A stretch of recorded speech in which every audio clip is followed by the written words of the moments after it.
In this training module, you're going to learn to drive a diesel-electric locomotive and how the controls differ from a multiple unit. This is a BR Class 66 diesel-electric locomotive typically used for freight operations in the United Kingdom. In some trains, it is first necessary to insert the reverser handle. We need to do that on this one.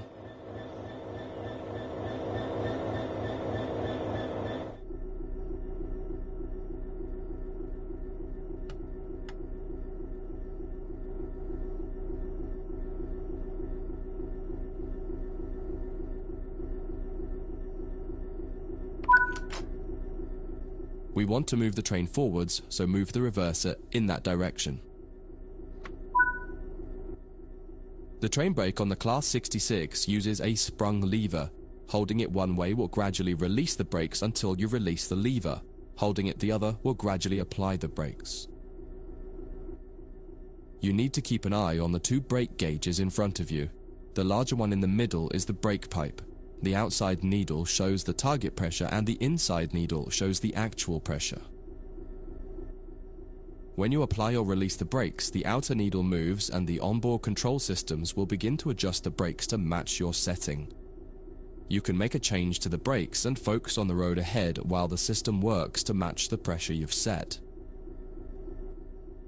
The second gauge of note is the brake cylinder gauge, which is the second from the left. This tells you exactly what is happening with the brakes on the two sets of wheels on the locomotive.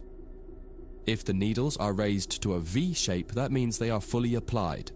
When the needles are both pointing directly down, the brakes on the locomotive will be fully released. You can learn more about braking systems elsewhere in the training center. But for now, you just need to remember that you are directly controlling the outer needle on the brake pipe gauge and that the end result is shown on the brake cylinder gauge. Keep the brake control in release until you can see the brake pipe control needle is reading 5 bar, pointing upwards. This will release the brakes fully.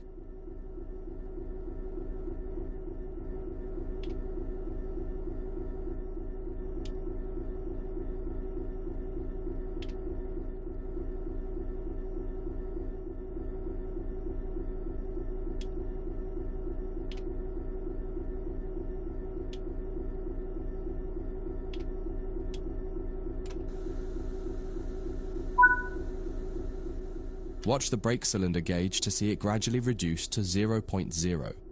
Needles pointing downwards, which tells you that the brakes are now fully released on the locomotive and you can move the train. It's important to note that the brake cylinder gauge is only telling you what's happening on your locomotive. If you have wagons attached, they can take a little longer to release, so if the train doesn't move immediately, don't worry. Apply some throttle to get the train moving. As you apply power, notice the ammeter rising, the gauge on the right-hand side with the colored sections. This is the amount of power being fed into the traction motors. Try to keep it in the green section, only briefly in the yellow, and avoid the red section to avoid damaging your traction motors.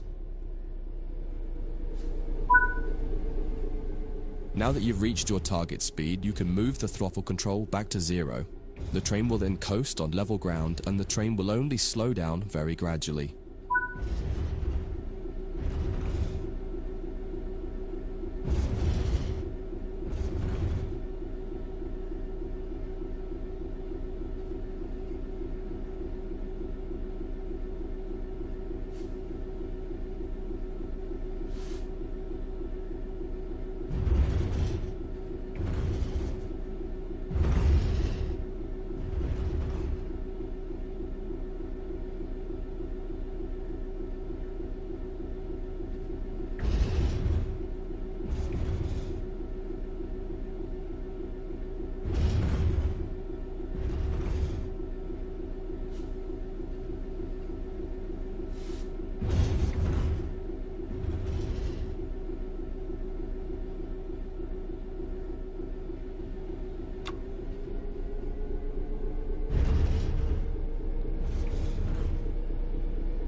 That's far enough. Bring this train to a complete stop by holding the brake control in the apply state until you see the brake pipe control needle in the center of your cab desk showing about 4 bar.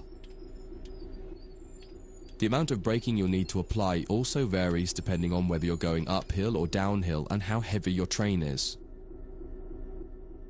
Stopping a train is one of the biggest challenges of controlling it, particularly stopping it in the right place.